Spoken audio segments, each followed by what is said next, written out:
don't think there is a particular suggestion that anyone can give. कुछ मतलब there is no hard and fast rule कि ऐसा ही करना है, ऐसा करने से ऐसा होगा, वैसा करने से वैसा होगा, ऐसा रूल नहीं होता है. जितना मैंने सीखा है उस हिसाब से I have always understand from my guru कि as a singer गला important नहीं है.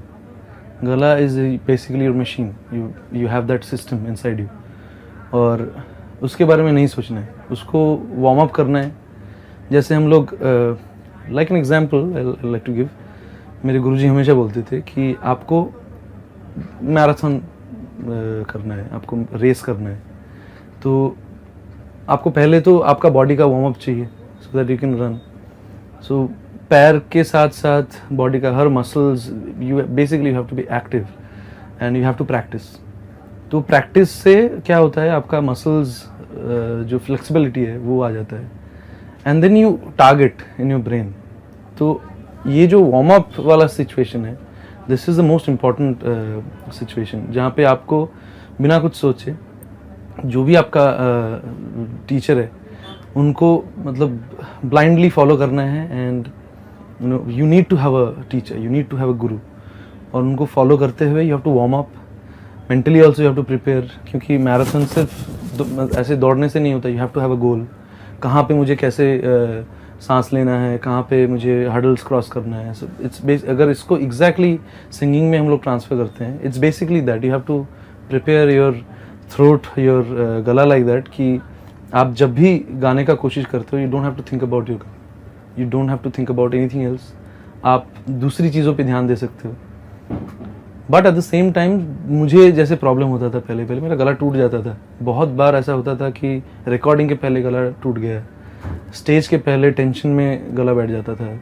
ये mostly I have seen singers के साथ ये होता है कि हम लोग ना बहुत परहेज़ करते हैं कि ये नहीं खाना चाहिए और ये नहीं करना चाहिए, ये ठंड नहीं लगाना चाहिए. अल्टीमेटली कुछ नहीं होता है.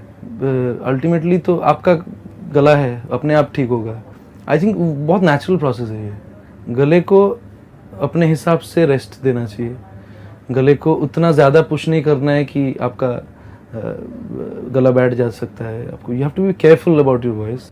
And at the same time अगर गला बैठा भी है, you can still sing, it will sound different. आपका जो टेक्सचर है गले का वो शायद एग्जैक्टली वैसा नहीं रहे जो नॉर्मली रहता है, but you can still sing, it will give a different flavour actually. गाना तो दिल से है, गाना दिमाग से है. आपको कैलकुलेशन जो है, आपका टेक्निकल कैलकुलेशन, जो आप सुर का जो कैलकुलेशन है वो आप दिमाग से करते हो और उसको नेचुरली आप प्रैक्टिस करके याद करते हो. उसके बाद you forget about that also. So basically it's a process of unlearning things. आपको you have to be a singer, at the same time you have to become a non singer and deliver. ये जब मैंने सुना था गुरुजी से, it changed everything inside of me. It change the game completely. तो जितने सारे रिकॉर्डिंग्स मैंने किया है आज तक, मेरा गला हमेशा एक जगह पे नहीं रहा है. And I have been really struggling कि एक दिन रिकॉर्डिंग का डेट आ गया और उसी टाइम पे गला बैठ गया और मुझे अभी समझ में नहीं आ रहा है कि मैं क्या बोलूँ म्यूजिक डायरेक्टर्स को.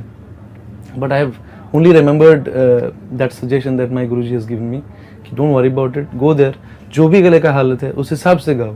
इवन उस्ताद आमिर खान साहब, एक एग्जाम्पल है. एक दिन उनका गला ख़राब था, उनका एक रेंज तक लिमिटेड था.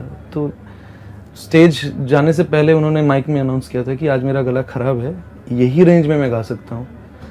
And that worked, and that became history.